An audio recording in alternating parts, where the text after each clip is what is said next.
Hey everyone, so this is our 511 big block fresh off the dyno. So we're gonna release a dyno video here in a few days, but I figure I'd give everybody a chance to guess the horsepower and torque and give the backstory on this motor and everything it has in it that we know of to help guess the horsepower and torque, see who's closer. We'll start with the bottom end of the motor. So like I said, this is a 511 low deck. So it's a 400 block, Mopar. So it's stock block, aftermarket mains, block's been filled. So it's 43 over. It's got a 440 source crank. It's got Comstar rods and Ross pistons in it and file fit rings. Camshaft is a mystery cam. Absolutely has not one number on the camshaft anywhere, so we couldn't look it up. It's the only thing we got is a 720 lift. He measured a lift on it, and we put it back in at a 107 center line. He just kept track of where it was when we pulled it apart, so we just put it right back in where it was. And it's got a Milodon gear drive on it and a Milodon single line oil system. So, and then top end of the motor, it is Indy Big Easies with TD rockers. So this motor went in and got refreshened up because it had an oiling issue. If you guys followed my channel, you just came out of the 76 Dodge Aspen. It had that oiling problem where after you made a few runs and it was heat soaked out, at an idle it only had 8 pounds oil pressure, but it had great oil pressure everywhere else. So what we did to fix the oil pressuring problem, and it is fixed, is we bushed the lifter bores. So we made the oil hole in the lifter bores smaller. So it is a roller cam, by the way, roller rockers and roller lifters, obviously, with TDs. What else? Okay, so the other problems we found when we took the motor apart. So I guess we were running this motor. We had probably 100 runs on it since we bought it. And then when we bought this motor, it was like off Facebook. And the guy didn't know anything out of the, he had no clue what was in it. So he just knew whose race motor it was in their car and blah, blah, blah. So what we got on it was, we have 100 runs on this motor. It ran good. It made good power. It went down the racetrack good. We were actually surprised on how fast the motor was. Well, at some point it got blown up, and we kind of knew that because it had a Charlie's aluminum oil pan on it, and it was all beat up, and so was the windage tray. But it ran good, so we just ran it.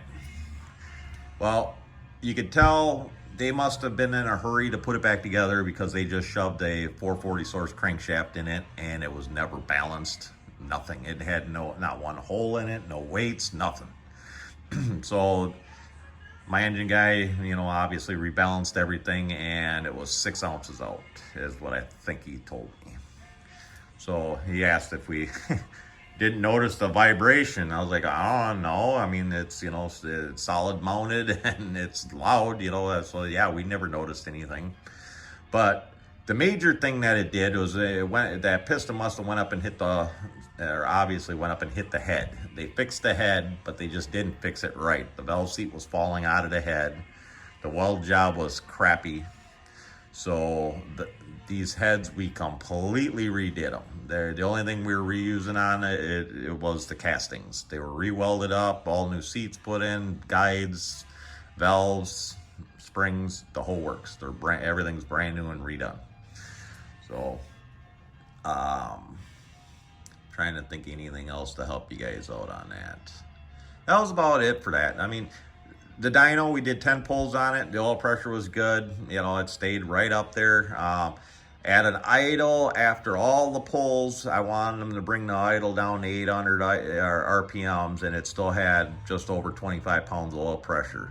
And then, I mean, you even touch that thing and it's 60 plus. So, I mean, you know, you bring it back up to, 1200, it was sitting there idling at, 60.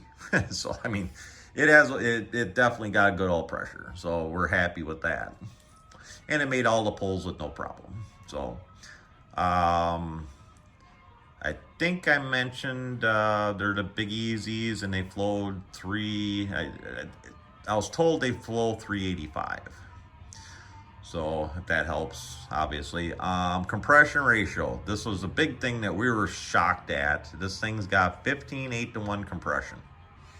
So yeah. We're running 110 fuel in it anyways, because we knew the compression was up there, but I guess we should be running 112. So I don't know if that hurt the dyno numbers or not, but I mean, it wasn't pinging or doing any weird crap or anything, but it's definitely a good candidate to change over to alcohol, that's for sure. So the only thing that I noticed that we should have done is on the intake. So, and the engine builder caught it because he didn't realize we're running that big spacer on there, or we didn't have a spacer with the clover deal in it. So that's not good. So we dynoed it with them big ledges in there, so I'm sure we lost some horsepower there.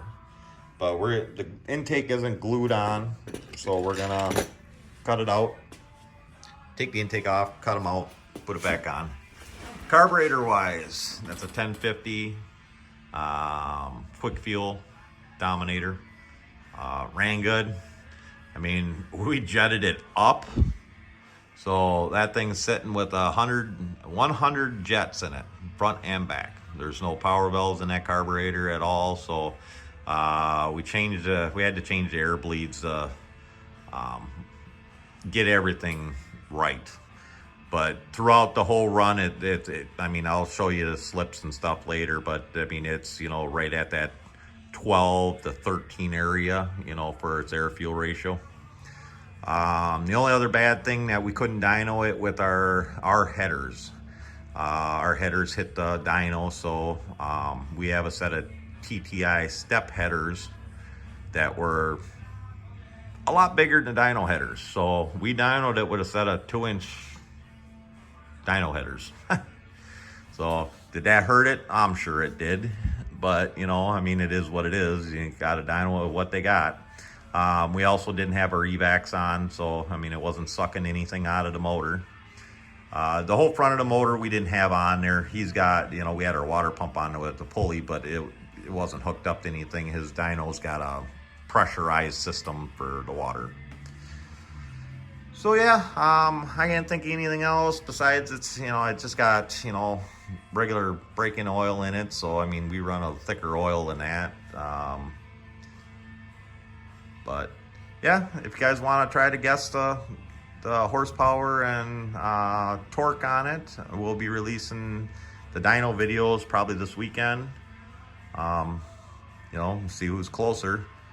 So yeah, I appreciate you guys watching, and if you hit the like and subscribe button, I'd appreciate it, and we'll see you on the next one. Thanks, bye.